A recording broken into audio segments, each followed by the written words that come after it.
ಸುಮ್ಮನೆ ಕೇಳಬೇಡಿ. ಇದನ್ನು ಕೇಳಿ ಯಾವ ಪಾಯಿಂಟ್ ಬಹಳ ಮುಖ್ಯ ಅದನ್ನು ಅಂಡರ್ಲೈನ್ ಮಾಡಿಟ್ಕೊಳ್ಳಿ, ಚೆನ್ನಾಗಿ ಅರ್ಥ ಮಾಡ್ಕೊಳ್ಳಿ, ಮನನ ಮಾಡಿ.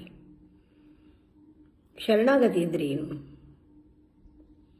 ನಾನು ಝೀರೋ, ಐ ಆಮ್ ನಥಿಂಗ್. ನಾನಿದು ನಾನದು I am so and so ಏನಿಲ್ಲ. ಇದಕ್ಕೆ ನಿರ್ಮಲವಾದ ಮನಸ್ಸು ಅಂತ ಹೇಳ್ತಾರೆ.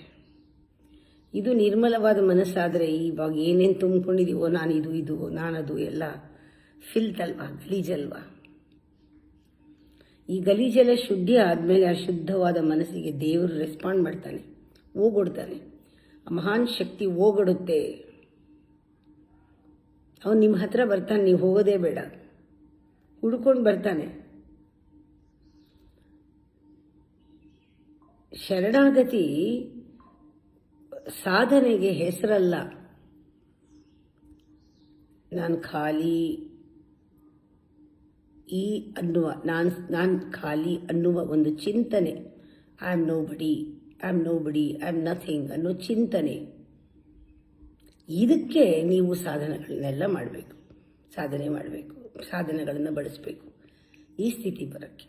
ಇದು ಬಂದ ಮೇಲೆ ಆಯಿತು, ದೇವರು ನೋಡ್ಕೊಳ್ತಾನೆ. ಅಲ್ಲಿವರೆಗೂ ನೀವು ಬಳಸಬೇಕು. ಜಪನೋ ತಪನೋ ಧ್ಯಾನನೋ ಯೋಗನೋ ಏನೋ ಒಂದು ಮಾಡಿ.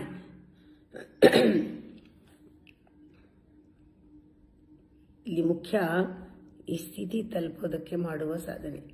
ಇದು ಸಾಧನೆಯ ಹೆಸರಲ್ಲ.